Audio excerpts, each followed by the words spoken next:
Ang Pilipinas ngayon. Narito na ang pinakamainit na mga balita na nakalap sa bawat sulok ng bansa. Ihahatid sa bawat Pilipino saan man kayo sa mundo. Ang Pilipinas ngayon. Pakinggan ang bawat kaganapan sa bawat lalawigan. Ito ang Pilipinas ngayon.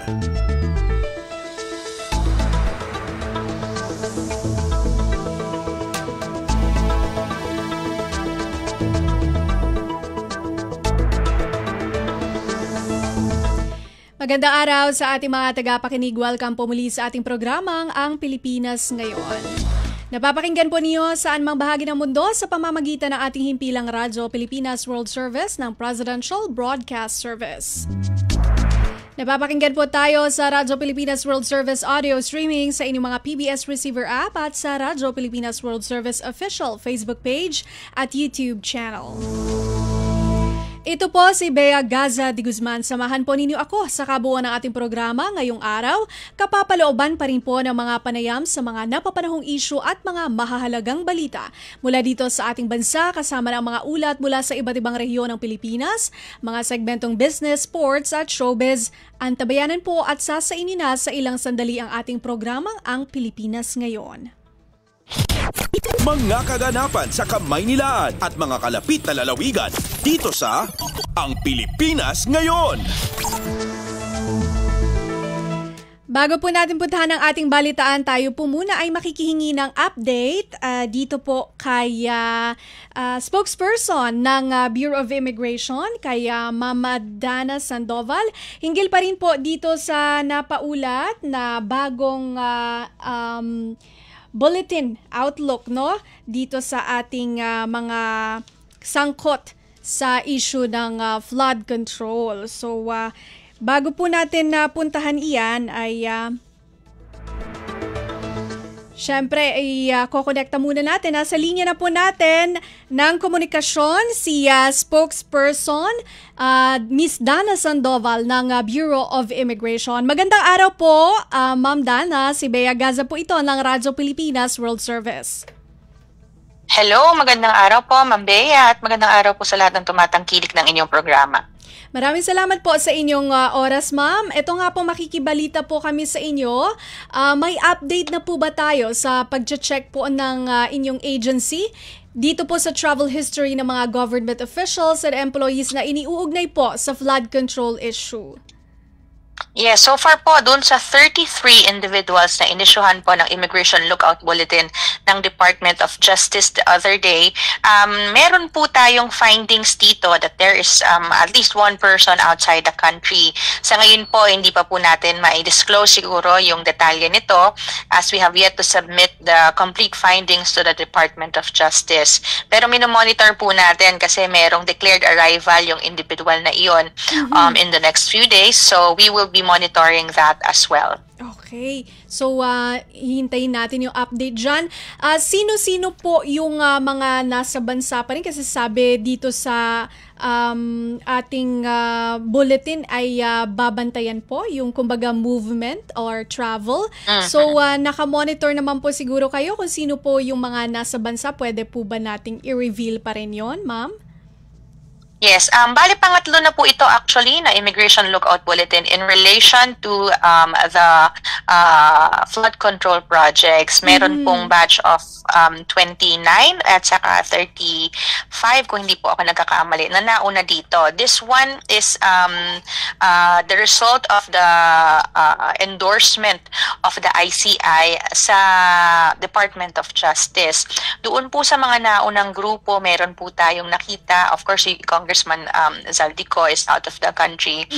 For this batch po, there is one individual, but the details we have yet to disclose siguro after we monitor kung siya po ba ay babalik muli ng bansa. But immediately naman, include na natin to doon sa system natin. Kaya nakamonitor po yung mga tauhan natin sa mga ports kung makita pong dumaan, kung sakali pong makitang dumaan ang mga individual po na ito. Okay, ayun. And also, pwede nyo po bang ibahagi sa amin, spokes, kung paano po pinoproseso yung pagpapatupad ng immigration lookout dito nga po sa inyong ginagawa?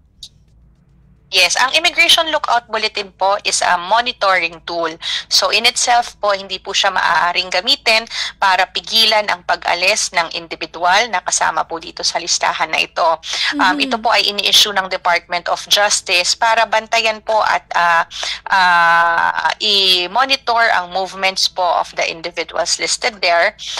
And at the same time po, to ensure prudence in checking ng ating mga immigration officers. Kasi when encountered, ang kailangan pong gawin ng ating mga immigration officers is to verify with the Department of Justice and the NPS po kung merong freshly issued orders preventing the travel of the subjects nitong ILBO na ito.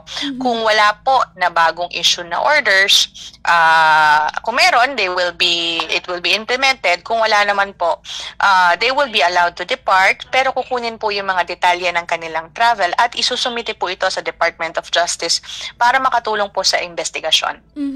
And as Spox, meron po nagtatanong kung may authority po ba ang Bureau of Immigration na harangin ang travel ng mga kasali po sa listahan ng lookout bulletin? Wala po. In itself po, kung lookout bulletin lamang, hindi po maaaring pigilin ang international travel ng mga individual po na nakalista dito. Okay. But it is used to monitor their travels and get further information about their travels. Matapos pong ma-confirm ng immigration officer kung walang ibang derogatory record or orders barring their travel, they will be allowed to depart po. Okay, ayun. So, malinaw na po yun para po dun sa mga nagtatanong. Okay, so, siguro antay na lang namin kasi hindi pa maibigay ni Spox ang detalye tungkol doon sa nakita na isang individual for this batch na out of the country, pero sabi niya nakatakdang babalik dito sa Pilipinas. So, antayin natin ang update dyan. In the meantime, ang inyo pong mensahe sa ating mga tagapakinig at tagapanood sa Radyo Pilipinas World Service, ma'am. Yes, makakaasa po ang ating mga kababayan na ito po ay gagawin namin ng maayos itong ating pagmamonitor ng mga involved allegedly dito po sa investigation on the flood control projects. Ito po ay agad naming isusumite ang aming mga report sa Department of Justice upang makatulong po para mabigyang linaw itong mga tanong ng taong bayan about this case. Ayun. Maraming salamat po sa inyong oras, Ma'am Dana Sandoval, ang spokesperson po ng Bureau of Immigration. Mabuhay po kayo, ma'am. Anytime po. Salamat po at mabuhay po kayo.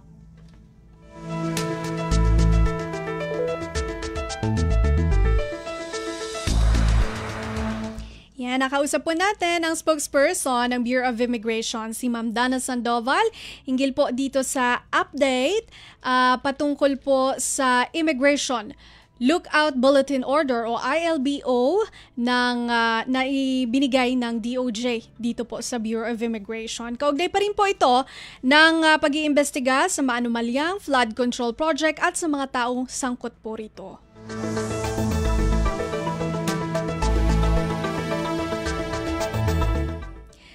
At sa pagpapatuloy po ng ating balitaan, nagbabala si FIVOX Director Teresito Bacolcol sa posibleng aftershocks kasunod ng nangyaring magnitude 7.5 sa Manay, Davao Oriental. Sa programang Global na Tayo ng Radyo Pilipinas World Service, iniulat ni Bacolcol na naitala ang Intensity 5 sa Davao City at Intensity 4 sa Maybislig City, Surigao del Sur.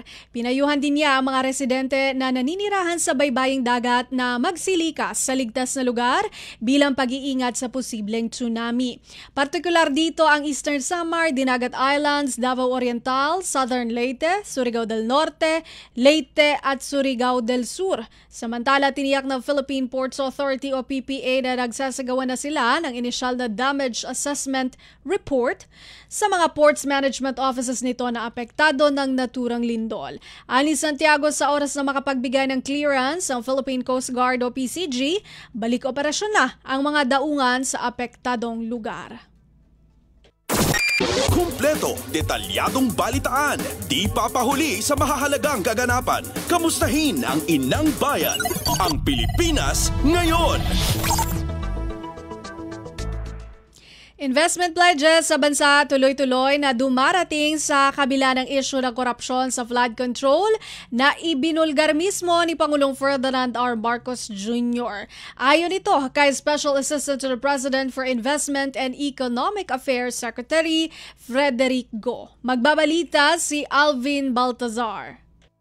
Tiniyak ng Marcos administration na nananatiling matatag ang tiwala ng mga mamumuhunan sa bansa sa kabila ng mga usapin na may kinalaman sa katiwalian. Sa katunayan, ayon kay Special Assistant to the President for Investment and Economic Affairs Frederick Go ay wala namang kanseladong investment pledges o kaya ay pull out ng mga negosyo sa bansa. Sa halip, sabi ni Go ay patuloy pa ang pagdating ng mga bagong pamumuhunan mula sa mga interesadong investors. Kabilang dito ang mga inaasahang proyekto na nagkakahalaga ng higit $1 billion na pamumuhunan mula sa isang Korean company na una nang inaprobahan ng Fiscal Incentive Review Board at isusumite na sa Office of the President bilang unang benepisyaryo ng Create More Act. Nananatili naman matatag ang kumpiyansa ng mga nasa sektor ng pagnenegosyo sa kabila ng negatibong balita at mga isyong lumalabas sa social media. Pakinggan natin si Special Assistant to the President for Investment and Economic Affairs Frederick Go.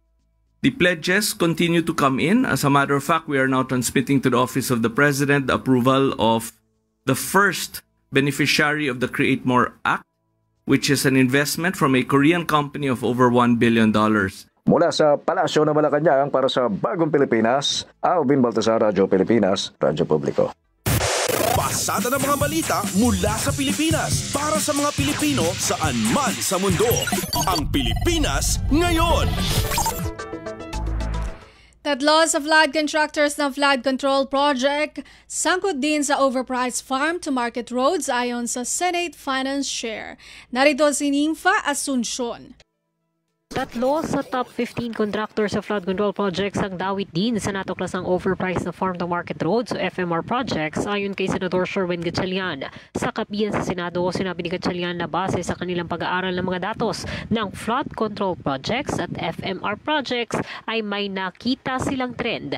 Inihalimbawa ng Senate Finance Chief ang para sa taong 2023 to 2024 kung saan pinakamaraming nakuha na FMR ang Regions 5 o ang Bicol Region at Region 8 o ang Eastern Visayas. At nang reviewin niya nila ang mga kontraktor ng mga FMR projects nitong 2024, tatloan niya sa top 15 na sangkot sa flood control projects na pinangalanan ni Pangulong Ferdinand R. Marcos Jr. ay kasama rin sa top 10 na kontraktor sa FMR projects. Kabilang na niya dito ang High Tone Construction na pagmamayari ni resigned Congressman Zaldico. Para kay Gatchalian, hindi coincidental ang mga ito at ipinapakita lang nitong hindi lang sa flood control projects nagkakaroon ng modus kundi maging sa iba pang infrastructure projects gaya ng farm-to-market roads. Sa ngayon ay hinihimay na niya nila ang iba pang infrastructure projects ng iba pang ahensya ng gobyerno gaya na lang ng irrigation projects ng NIA. Mula Senado para sa Bagong Pilipinas, Nympha Asuncion, Radyo Pilipinas, Radyo Publiko. Kumpleto, detalyadong balitaan, di papahuli sa mahahalagang kaganapan. Kamustahin ang inang bayan, ang Pilipinas ngayon. Binigyan diin ang Malacanang na hindi binibitawan ng pamahalaan ang pagtutok nito sa mga naaapektuhan ng mga nagdaang kalamidad at nagpapatuloy ang relief and rehabilitation efforts. Ayon kay Palace Press Officer Attorney Claire Castro, hindi tumitigil ang gobyerno sa pagpapatupad ng iba't ibang intervention na bukod sa relief at rehabilitation efforts ay gumagawa din ng hakbang para maprotektahan ang purchasing power at kabuhayan ng mga naaapektuhang kababayan natin. Tuloy ani Castro ang pagpapatupad ng price freeze sa mga basic commodities sa mga apektadong lugar na pinangungunahan ng Department of Trade and Industry. Nandyan din, ani Castro, ang tulong mula sa Department of Agriculture para sa mga magsasaka at mangingisda kabilang ang rice stock distribution mula sa National Food Authority. Bukod pa rito, ang ginawang pamamahagi ng DA or Department of Agriculture ng 1.27 billion pesos na halaga ng farm and fishery equipment. May mga hakbang na rin ang Pangulo para mas paigtingin ang pagbibigay ng suporta sa mga magsasaka upang masiguro ang food supply sa bansa at ang agarang pagbangon sa mga lugar na lubhang naapektuhan ng mga sakuna.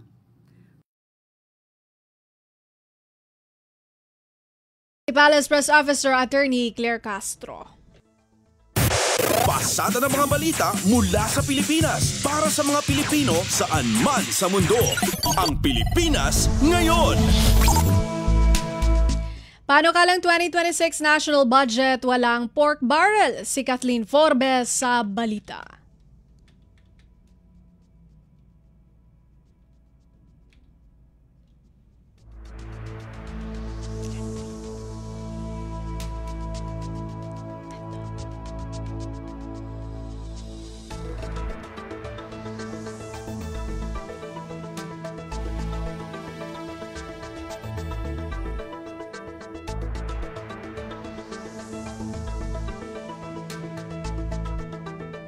Balikan natin ang ulat mamaya ni Kathleen Forbes. Samantala, magkakaroon muna tayo ng ilang paalala.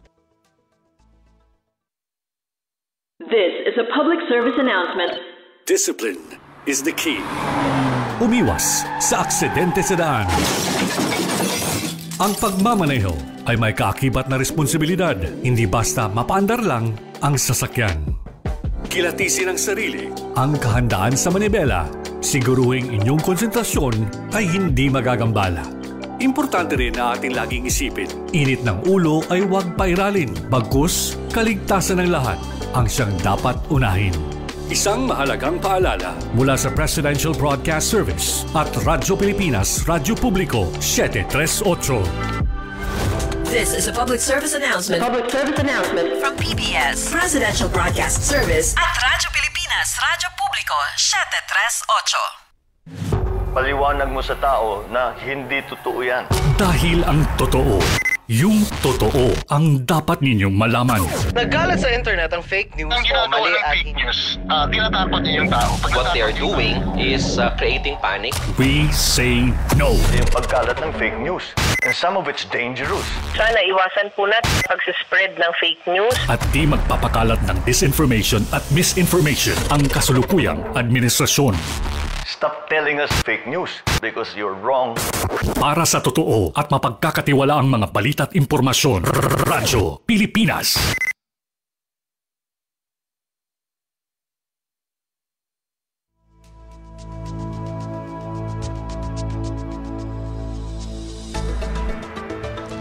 Nagbabalik ang programang Ang Pilipinas Ngayon. Balikan po natin ang ating mga national news. Unified ID para sa persons with disabilities o PWDs palalawakin pa sa buong bansa sa buwan ng Oktubre 13 ayon sa Department of Social Welfare and Development o DSWD. Si Mary Ann Bastasa sa balita. Naghahanda na ang Department of Social Welfare and Development at ang National Council on Disability Affairs para sa mas malawak na implementasyon ng Persons with Disabilities o PWD Unified Identification System ngayong Oktubre. Ayon kay DSWD Aztec for Information and Communications Technology, Johannes Paulus Acuña, matapos ang matagumpay na pilot rollout sa 56 na lokal na pamahalaan, ay itutuloy na ang nationwide scale-up ng Unified ID System sa Lunes, October 13. Anya positibong naging tugon ng mga naunang nagrehistro sa sistema na layong mapabilis at papadali ang pagbibigay ng serbisyo at benepisyo sa mga PWD. Isinagawa ng DSWD ang pre-pilot implementation mula Agosto hanggang Setyembre sa Maynila, Muntinlupa, Pasay, sa San Miguel, Bulacan at sa Santa Rosa, Laguna, habang 35 pang LGU ang isinama sa pilot rollout. Batay sa datos ng ahensya, meron ng higit 300 PWD ID data ang na-encode sa system kung saan 256 ang naaprubahan at 55 ang kasalukuyang nire-review ng Persons with Disability Affairs Offices. Sa pagpapalawak naman ng ID system, sunod na target ng ahensya na magsagawa ng mga serye ng orientation para sa panibagong batch ng mga LGU kaugnay ng paggamit ng Unified Online System. Mula sa DSWD para sa Bagong Pilipinas, Mary Ann Bastasa, Radyo Pilipinas, Radyo Publiko. Kumpleto, detalyadong balitaan, di papahuli sa mahahalagang kaganapan. Kamustahin ang inang bayan, ang Pilipinas Ngayon.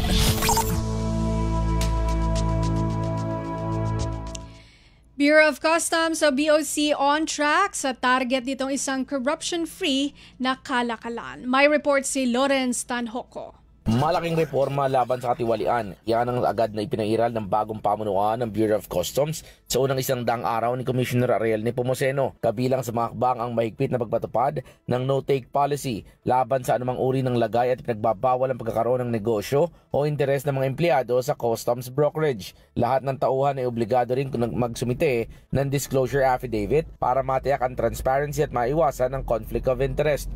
Ipinasuspindi rin ni Commissioner Nepomuceno ang mga unserved letters of authority at mission orders upang suriin at ayusin ang enforcement protocols. Layunin nito na hindi maabuso ang mga negosyong legal habang nanatiling mahigpit sa laban kontra smuggling. Kasabay nito, patuloy na pinalalakas ng BOC ang ugnayan sa mga dayuhang business chambers at stakeholders sa pamamagitan ng Customs Industry and Advisory Council bilang mekanismo at konsultasyon at reforma. Binigyan din ni Nepomuceno na ang mga reformang ito ay hindi tugon lamang sa ulat ng US State Department kundi proactive steps upang ibalik ang tiwala sa ahensya. Pangmatagalang plano ng BOC ang digitalization at automation ng proseso para tuluyang maputol ang ugat ng katiwalian. Mula pa rin dito sa lungsod ng Maynila para sa Bagong Pilipinas, Lawrence Tanhoco ng Radyo Pilipinas, Radyo Publiko. Pasada ng mga balita mula sa Pilipinas para sa mga Pilipino saan man sa mundo. Ang Pilipinas Ngayon.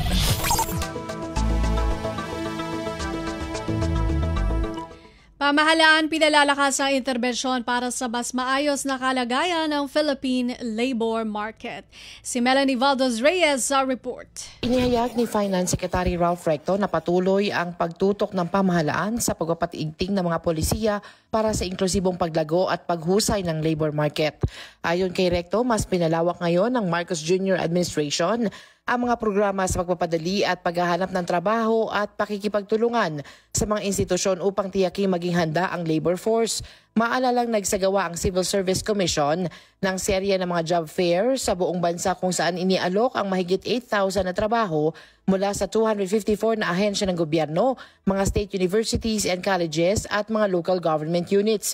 Inilunsad din ng DOLE ang handog ng Pangulo 2025 Job Fair kung saan nakibahagi ang mahigit 1,000 mga employer at nag-alok ng halos 100,000 trabaho, local at overseas na oportunidad. Upang handa ang mga manggagawa, lumagda ang TESDA ng kasunduan sa Bizuco, Philippines para sa pagbuo ng isang digital platform na mag-uugnay sa TESDA certified workers at mga kliyenteng nangangailangan ng kanilang serbisyo. Kaugnay nito, inilunsad din ng Pangulo ang Turismo Ascenso Loan Program na nagbibigay ng pautang hanggang 1 million pesos na babayaran sa loob ng 3 hanggang 5 taon. Ito ay bilang suporta sa mga micro, small and medium enterprises sa sektor ng turismo. Nakahain din ngayon sa Kamara ang House Bill No. 2856 o ang Freelance Workers Protection Act na naglalayong bigyang proteksyon ang mga freelance workers. Para sa Bagong Pilipinas, Melanie Valdos Reyes, Radyo Pilipinas, Radyo Publiko.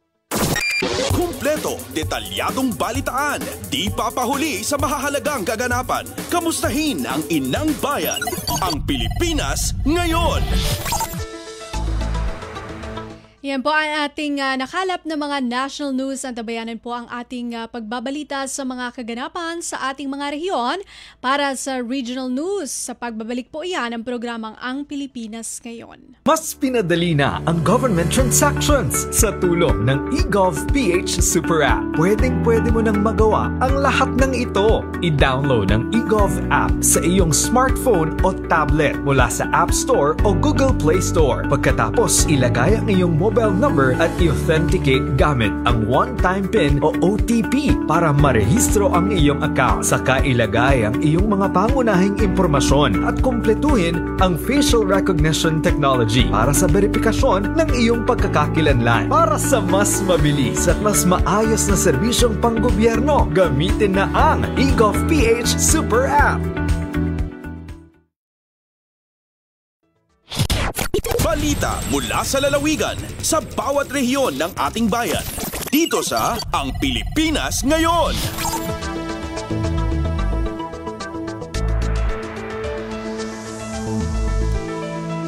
Nagbabalik ang Pilipinas Ngayon. Narito na po ang mga balita para sa ating regional news ngayong araw na ito.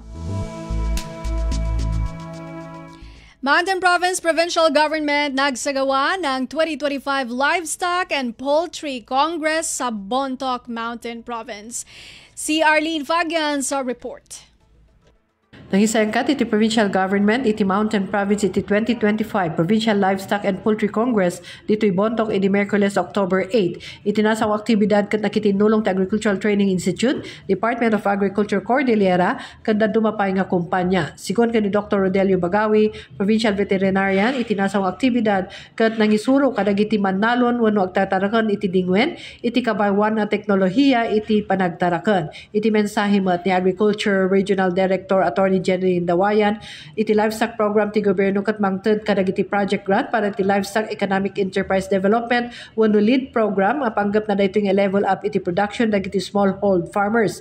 Nangipaypay iti DA CAR babaen iti lead program iti karnero, baka ken manok para kadag iti kooperatiba kadag iti Manalon iti sabangan para silis ken sagada nga agatan daytoy iti 7.6 million na piso. Inpakamuna pay nga dapat iti 39 million na piso nga regional budget para iti livestock program iti DA CAR nga maipaay daytoy iti Mountain Province tapno may patungpal manen iti sumagmamanupay nga proyekto iti lead program. Manipod iti bontok Arlene Fagan para iti RP World Service.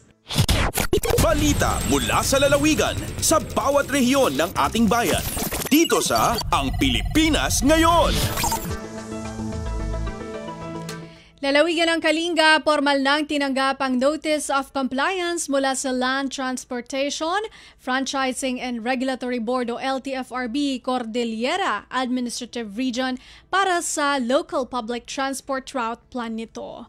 Magbabalita si Amelia Bumatnong ng RP Tabuk. Formal nga inawat iti provincial government ti Kalinga iti Notice of Compliance wano NOC para iti Local Public Transport Route Plan wano LPTRP ti nasa UA probinsya. Ti NOC ket inyaward iti Department of Transportation, Land Transportation, Franchising and Regulatory Board wano DOTR LTFRB Cordillera iti October 7, 2025 sa ti provincial capital. Sigun kini Governor James Etuba, panaka-establish iti naornos na talged ken sustainability, panang pabasit iti illegal vehicles ken panang siguro iti ayan dagiti commuters iti kang runaan apanggap iti nasa UA plano. Dinakamat na iti alignment daytoy iti Public Utility Vehicle Modernization Program wano PUMVP tapno may promote iti panagprogreso ken environmentally friendly a serbisyo. Kasta pa yan nagyaman ni Dubai iti DOTR CAR ken imawag kadagiti stakeholders nga agtitinulong tapno makapatakder iti nasaysayaat a transport system. May naig iti daytoy na ilanad iti 2024 to 2028 LPTRP ti Kalinga iti optimal route transportation modes ken bilang iti units a kasapulan tapno maipaay iti naan-anay na talged kinapaspas sa public transport. Manipod DZRK Tabuk, Amelia Bumatnong para iti Radyo Pilipinas World Service. Balita mula sa lalawigan sa bawat rehiyon ng ating bayan. Dito sa Ang Pilipinas Ngayon. Social pension para sa third quarter ng taong 2025 patuloy na ipinapamahagi sa mga senior citizen ng Dagupan City. Si Verna Beltran Adaban ng RP Dagupan sa balita. Tuloy-tuloy sugagawaan niya distribusyon niya talon lasos na social pension para sa senior citizen at syudad ya Dagupan para mikatlon quarter ya taon o malapod Hulyo hanggang Setyembre ya kapasilong at programan senior citizens social pension na sa Department of Social Welfare and Development sa agawan distribusyon at dinauloan na sa Senior Citizens Association of the Philippines Dagupan kaiba so Senior Citizens Affairs Tan City Treasurer Office unong at impalapag ng Mayor Belen Fernandez maayos so agawan proseso tan pila lapod say ginawan koordinasyon na sa isang guniang panglungsod. Akisalamat si Fernandez at national government partikular kinan President Ferdinand Bongbong Marcos Jr. tan DSWD Secretary Rex Gatchalian at agmanundan suporta na iiterdaran niya at saray mamataken at syudad. Liga niya gagawin so payout at ginawaan mo so information education campaign patungkol disaster preparedness jad pangidadaulo na City Disaster Risk Reduction and Management Office tepen antaday gaundaran niya na pantarya no panaon niya emergency. Akaantabay mo sa City Health Office at aktibidad tepen na alaan na vital checkups iray di magup na benepisyaryo. Malalapod Radyo Pilipinas Dagupan, siyak si Verna Beltran Adaban para Radyo Pilipinas World Service. Balita mula sa lalawigan sa bawat rehiyon ng ating bayan. Dito sa Ang Pilipinas Ngayon. Mga hog raiser na naapektuhan ng African Swine Fever o ASF sa San Jose, Occidental Mindoro tumanggap ng tulong pinansyal. Ang detalye mula kay Tom Alvarez ng RP Lucena. Tumanggap ng tulong pinansyal ang mga hog raiser na naapektuhan ng African Swine Fever o ASF sa bayan ng San Jose, Occidental Mindoro mula sa pamahalang bayan. Ang nasabing interbensyon ay naisakatuparan sa ilalim ng LGU's Rehabilitation Program for hog raisers na naglalayong palakasin ang hog industry sa kabila ng pandemyang kanilang naranasan nitong nakalipas na mga panahon. Tatanggap ang mga benepisyaryong hog raiser ng 7,000 pesos monetary aid na kanilang gagamitin para makabili ng mga biik para makapagsimulang muli sa kanilang kabuhayan. Sisiguruhin din ng pamahalaan lokal na mga mabibiling biik ay pumasa sa monitoring na kanilang isinasagawa para masigurong ligtas sa mga ito sa banta ng ASF. Mula sa lungsod ng Lucena, Tom Alvarez para sa Radyo Pilipinas World Service. Balita mula sa lalawigan sa bawat rehiyon ng ating bayan. Dito sa Ang Pilipinas Ngayon. Pagka-recover na mahigit sa 20 milyong pisong marijuana na palutang-lutang sa West Philippine Sea, iniimbestigahan na ng mga otoridad. Mag-uulat si Goody Sarsagat ng RP Palawan. Iimbestigaran dadi ang mga otoridad sa Palawan ang bilag ng insidente iyang pagka-recover ang ingkukongkurs o high-grade marijuana ang sasalid lamang iyang saka Domingo sa kadagatan nga sakop iyang West Philippine Sea. Nasa po ang mga manig pangisda sa kadagatan nga sakop iyang Palawan. Datong Oktubre 8, 2025, miserang sako nga agalutaw-lutaw sa kadagatan nga misilid nga mga silyadong plastik nga impababatang nga droga. Ing suko nga lagi sa Western Naval Command igdigiran na laman ang mibigat nga 2 ka kilong kush o high-grade marijuana. Kada sundya ang kapareho nga pagdiskubre datong Setyembre 30 nga may kantidad nga sobra sa 2 ka milyong nga pisos nga impapabetang may kinalaman dya sa posibleng drug smuggling route sa kadagatang nga sakop ni ang probinsya. Padayon ang maingat nga investigasyon ni ang PDEA Palawan pagpakitabangan sa sari-saring mga ahensya agad mapigingan ang pagsiladi ang mga ilegal nga droga mapadayon nga isarang drug-free ang Palawan. Alindigi sa Puerto Princesa City, Palawan, Goody Sarsagat para sa Radyo Pilipinas World Service. Balita mula sa lalawigan sa bawat rehiyon ng ating bayan. Dito sa Ang Pilipinas Ngayon. Sakay na program, mas pinalawak pa ng lokal na pamahalaan ng Calbayog sa pamamagitan ng pag-turnover ng sasakyan sa Tarabucan National High School. Narito ang report ni Charmaine Perito ng RP Calbayog. Sa pagpanguna sa LGU Calbayog Summer, formal nga turnover sa Tarabucan National High School ansang nga sarakyan para magpaabot libre nga transportasyon sa mga estudyante sa syudad.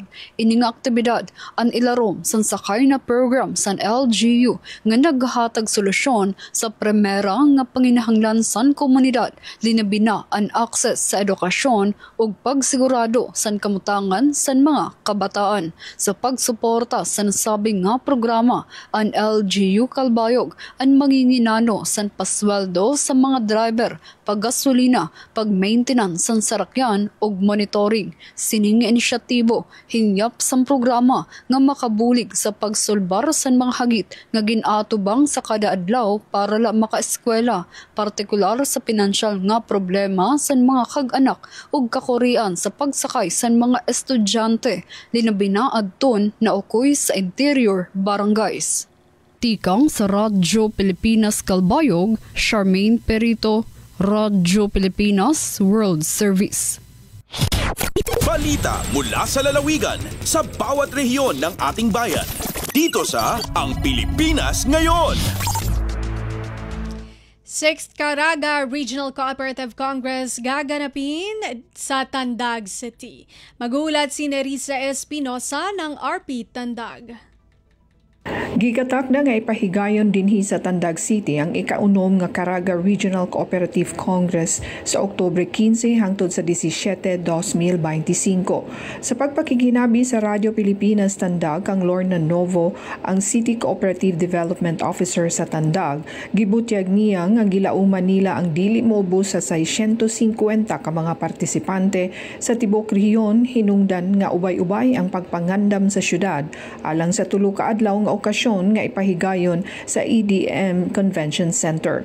Dugang pa ni Novo nga si CDA Board Chairman Undersecretary Alexander Raquipo ang ilang dinapit nga bisita kauban ng pipila ka mga opisyales gikan sa CDA Caraga ug ingon man dinhi sa probinsya sa Surigao del Sur sa pagpanguna ni Governor Johnny Pimentel.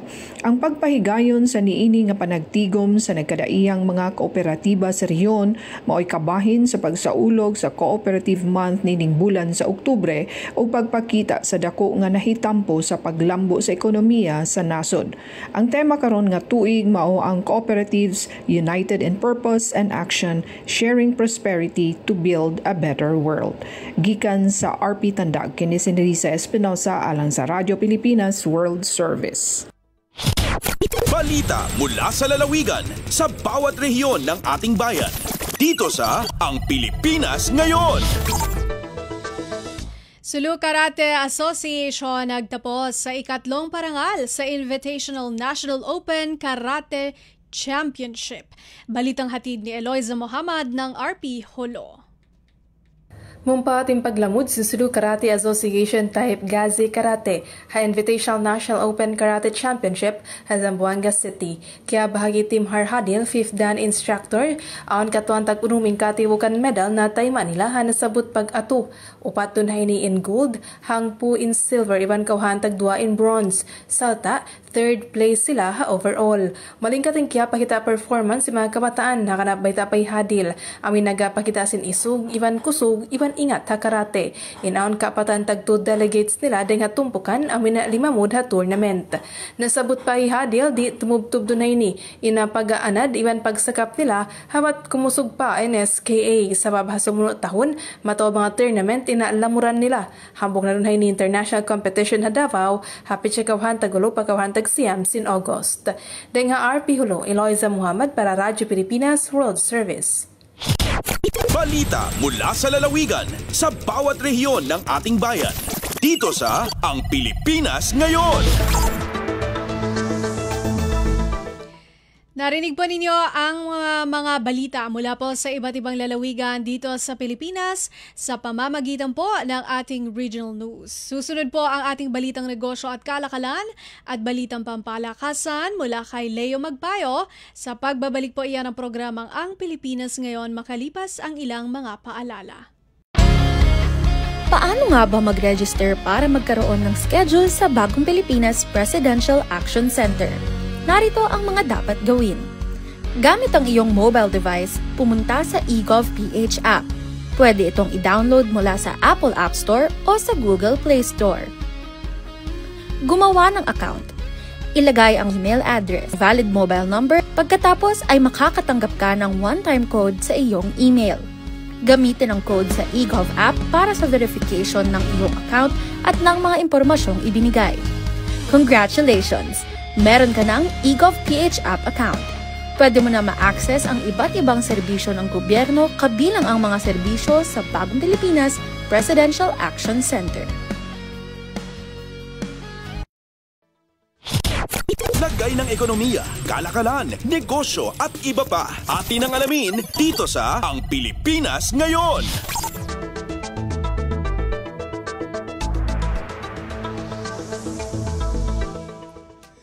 At nagbabalik po ang ating programang Ang Pilipinas Ngayon. Samantala, narito naman po ang balitang negosyo at kalakalan. Inilunsad ng Government Service Insurance System o GSIS ang bagong loan na tinawag na Digital Ginhawa Loan upang tulungan ang mga empleyado ng gobyerno na makabili ng laptop, tablet at mobile phones na kailangan nila para sa trabaho o pag-aaral. Maaari na mag-apply ang mga miyembro simula Oktubre Agis sa pamamagitan lamang ng GSIS Touch mobile app na nagpapahintulot ng mabilis at paperless na proseso. Ang naprobahang loan ay direktang ipapasok sa GSIS ATM account ng miyembro sa loob ng 1 hanggang 3 banking days pagkatapos ng agency approval. Ayon kay GSIS President at General Manager Wick Veloso, kinikilala ng inisyatiba ang lumalaking pangangailangan para sa mga digital tools ng mga pampublikong empleyado na umaangkop sa remote at hybrid work arrangements. Ang programang ito ay karugtong ng matagumpay na 2020 GSIS Computer Loan Program na nakinabang sa mahigit 355,000 miyembro at naglabas na mahigit 10.67 bilyong piso na loan. Upang maging kwalipikado, ang mga miyembro ay kinakailangang nasa aktibong serbisyo at permanenteng status. Walang nakabinbing administratibo o criminal case. Walang nag-default na GSIA loans maliban sa housing o computer loans. Kasama rin sa loan ang loan redemption insurance upang bayaran ang anumang natitirang balanse kung sakaling pumanaw ang nangutang habang nagbabayad.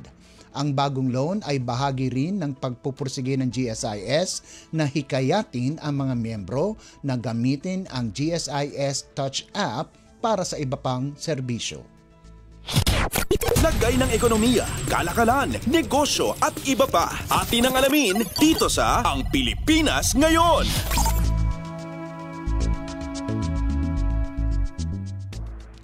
Ipinagmalaki ng Land Transportation Office o LTO na umabot sa 25.4 na bilyong piso ang nakolekta nitong kita mula Enero hanggang Setyembre ngayong taon. Katumbas ito ng humigit kumulang 75% ng target revenue ng ahensya para sa taong 2025. Sa LTO Central Office, nalampasan na ang target na 706 na milyong piso matapos makalikom ng 1.4 na bilyong piso. 3 rehiyon na lamang din ang may kulang na mahigit 20% sa kani-kanilang target habang ang iba ay nasa ilalim ng 30%. Kumpiyansa naman ang LTO na makakamit ng lahat ng regional offices ang kani-kanilang target sa nalalabing 3 buwan ng taon. Ayon sa ahensya, nasa tamang direksyon na ang kanilang operasyon para maabot ang revenue target na 34 na bilyong piso sa 2025. Lagay ng ekonomiya, kalakalan, negosyo at iba pa. Atin ang alamin dito sa Ang Pilipinas Ngayon.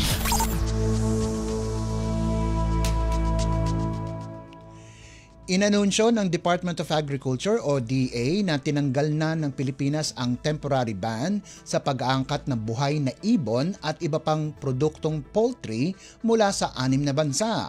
Sakop ng pagtanggal ng ban ay ang mga bansang Azerbaijan, Kazakhstan, Saudi Arabia, Slovenia, Sweden at ang Malaysian states ng Kelantan at Sabah.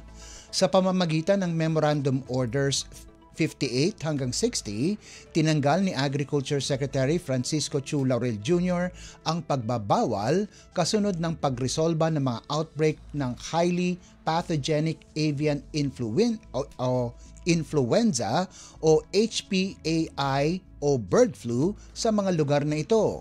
Sa isang pahayag, sinabi ng DA na walang bagong ulat ng bird flu pagkatapos maresolbahan ang outbreak.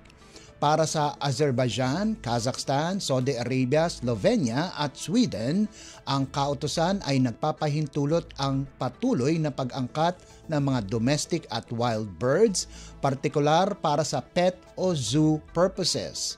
Pinapayagan na din ang pag-angkat ng buhay ng mga ibon at ibang poultry products sa mga lugar sa Kelantan at Sabah sa Malaysia.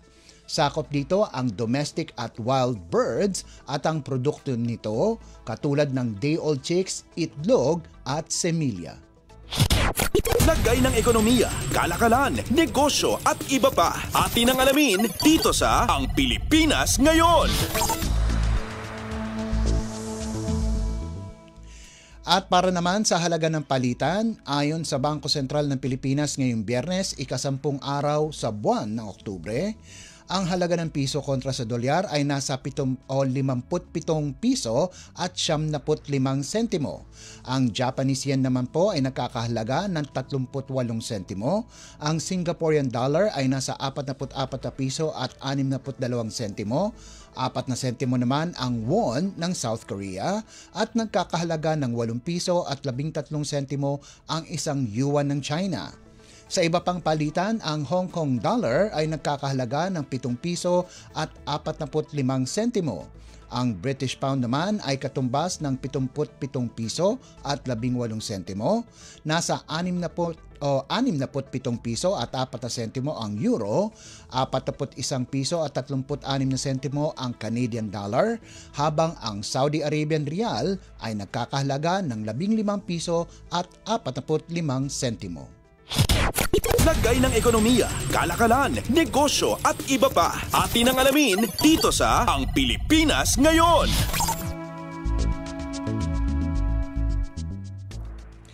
At yan po ang ating balitang negosyo at kalakalan. Samantala, antabayanan nyo naman po ang ating segmentong Sports Balita. Yan po sa pagbabalik ng ating programang Ang Pilipinas Ngayon, pagkalipas lang ng ilang paalala.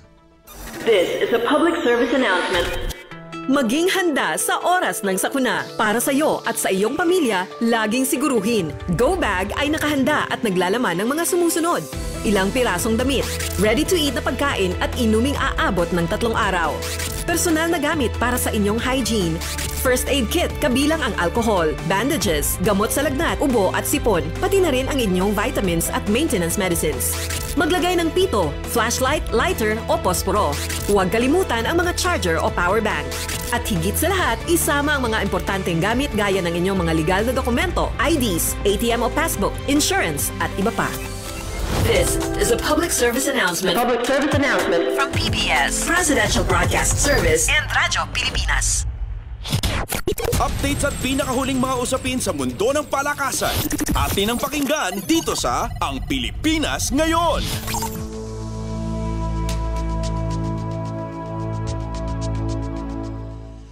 At nagbabalik po ang ating programang Ang Pilipinas Ngayon. Narito naman po ang Sports Balita. Inanunsyo ni dating Gilas Pilipinas Captain at Rain or Shine veteran Gabe Norwood na ang tumatakbong PBA Philippine Cup ay ang kanyang huling komperensya sa liga. Inanunsyo ito ni Norwood sa isang video na pinuste ng Rain or Shine sa kanilang social media page nitong Huwebes. Nagbalik tanaw si Norwood sa kanyang lakbay mula sa paglalaro niya sa Estados Unidos at sa pagkatawan nito sa Pilipinas. Bubuksan ng Rain or Shine ang kanilang kampanya sa Philippine Cup itong Sabado laban sa Meralco Bulls. Naglalaro na si Norwood para sa Elasto Painters simula pa noong taong 2008 at nanalo na ng 2 titulo para sa koponan.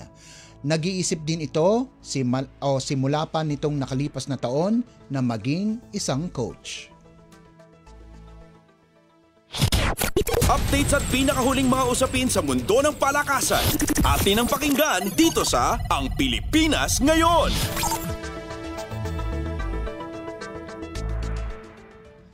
Samantala, nasa Osaka na si Filipina tennis star Alex Ayala bago magsimula sa Lunes ang Japan Women's Open. Nitong Huwebes, nagposte si Ayala sa kanyang Instagram ng isang larawan mula sa Dotonbori kasama ang iconic na Glico Running Man, isang popular na pinagkukuhanan ng larawan sa distrito. Kakagaling lamang ng 20 anyos na si Ayala sa China para sa ilang serye ng torneo kabilang ang Jingshan Tennis Open at ang Zhuzhou WTA 125. Sinubukan niya ring makapag-qualify sa Wuhan Open main draw, subalit kinapos ito pagkarang matalo kay Moyuka Uchijima sa unang round ng qualifiers. Pagkatapos ng Japan, nakatakdang bumalik muli sa China si Ayala para sa Guangzhou Open at pagkatapos ay tutungo naman sa Hong Kong para lumahok sa The Hong Kong Tennis Open. Updates at pinakahuling mga usapin sa mundo ng palakasan. Atin ang pakinggan dito sa Ang Pilipinas Ngayon.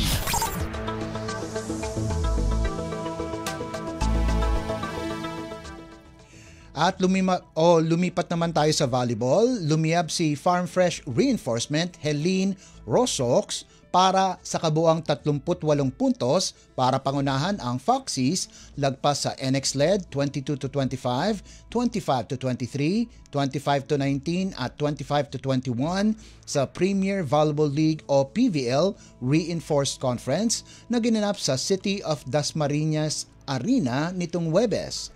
Nanggaling ang 38 puntos ni Rosox mula sa 31 attacks, 4 to service aces at 3 blocks kasama pa ang 15 excellent receptions at 8 excellent digs. Bukod kay Rosox, nanguna naman sa mga local players si Trisha Tubu sa natipon nitong 10 puntos. Sa kabilang panig, sina Shara Permentilla at Paula Martinez ang nanguna sa opensa ng Chameleons na may 18 at 15 puntos ayon sa pagkakasunod. Updates at pinakahuling mga usapin sa mundo ng palakasan. Atin ang pakinggan dito sa Ang Pilipinas Ngayon.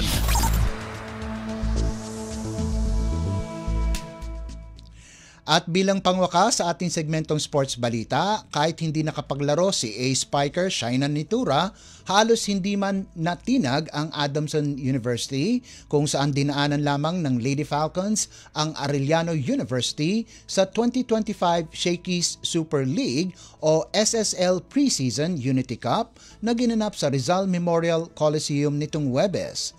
Pinangunahan ni Joy Aseo ang opensa sa 25-21, 25-17 at 25-19 sweep na nagdala sa Adamson sa tuktok ng Pool B standings. Kasalukuyang tabla sila ng Far Eastern University na may kaparehong 2-0 win-loss records sa grupo. Nakapagtala si Aseo ng 12 puntos sa larong inabot ng 77 minuto.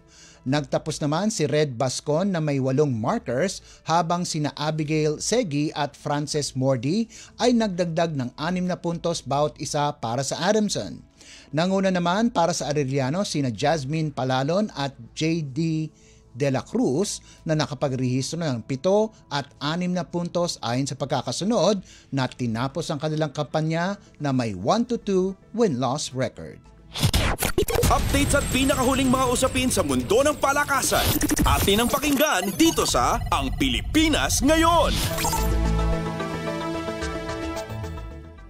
At yan ang pinakahuling balita sa larangan ng palakasan. Ito po si Leo Magpayo. Samantala, susunod naman po ang ating segmentong Balitang Artista na ihahatid sa inyo ni Mama JT. Yan po sa pagbabalik ng ating programang Ang Pilipinas Ngayon, pagkalipas lang ng ilang paalala. Paliwanag mo sa tao na hindi totoo yan. Dahil ang totoo, yung totoo ang dapat ninyong malaman.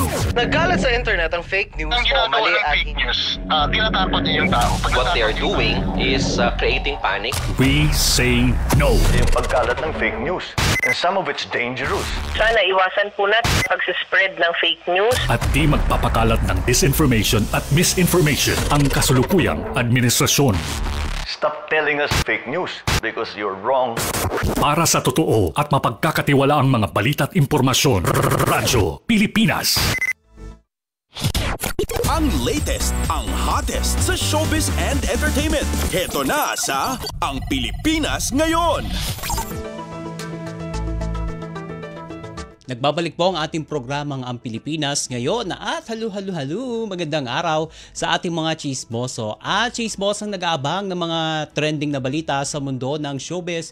Ito na ang ratsyada ng ating mga chika. Inamin ng award-winning actress na si Alessandra De Rossi na hindi niya talaga gusto ang mga kissing scenes sa pelikula o sa teleserye. Isang araw itong nakakadiri na eksena, sabi ni Alessandra, at hindi naging maganda raw ang kanyang karanasan dito. Ikwento pa ng aktres na sa una niyang kissing scene na nangyari noong siya ay 16 or 17 years old ay nasaktan siya dahil sa dami ng take o shots na naka-8 shots nga na paulit-ulit at pakiramdam niya ay hindi niya ito kontrolado. Pagdating naman sa mga kontrabida roles, sinabi ni Alessandra na okay lang sa kanya na gumanap bilang kontrabida kahit na dati ay iniiwasan niya ang ganitong papel.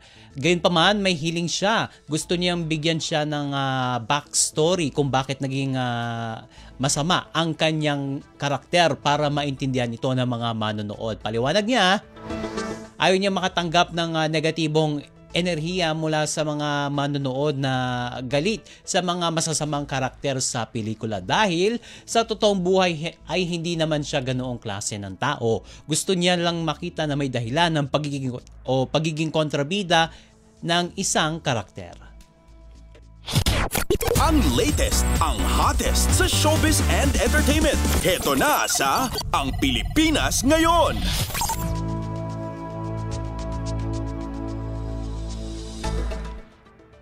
Tumanggi ang mga aktor na sina Jericho Rosales at Mon Confiado sa posibilidad na tumakbo sila bilang presidente ng Pilipinas kung bibigyan sila ng pagkakataon. Ito ang kanilang tugon sa isang grand media con ng kanilang historical movie na Quezon, kung saan gumaganap si Jericho Rosales bilang si Manuel L. Quezon. At samantalang si Mon naman ay bilang si Emilio Aguinaldo. At naging maikli naman ang tugon kung papayag ba si Jericho na maging presidente. Sabi niya, hindi. Naniniwala siyang ang kailangan ng bansa ay ang mga pinuno na nagmamalasakit ng tunay at may sincero. At inilahad niya na hindi siya nagtapos ng kolehiyo at natuto lang siya sa telebisyon, ngunit anya ang kaalaman ay kayang makuha. Gayunpaman, kung wala sa puso at hindi genuine ang pagsisilbi sa tao at sa bansa, hindi ito magiging matagumpay. Pero para sa kanya, sining ang pinakamamahal niya at hindi niya ito ipagpapalit sa posisyon dahil hindi madali ang maging isang leader ng bansa. Katulad ni Jericho, ang sagot ni Mon ay hindi rin siya payag na maging hindi rin niya pinangarap na maging pangulo. Aminado siya na wala siyang hilig sa politika, hindi pumasok sa isipan ni Mon na pasukin ito at hindi niya raw kakayanin dahil wala siyang alam kung paano maging pangulo. Ang latest, ang hottest sa showbiz and entertainment. Heto na sa Ang Pilipinas Ngayon. And OMG, wala na tayong sapat na oras para sa ating balitang artista. Maraming salamat mga kachismis sa pakikinig sa aking mga chika for today. Ako po si Mama JT para sa Radyo Pilipinas World Service. Nagbabalik na po si Bea de Guzman. Ang latest, ang hottest sa showbiz and entertainment. Heto na sa Ang Pilipinas Ngayon.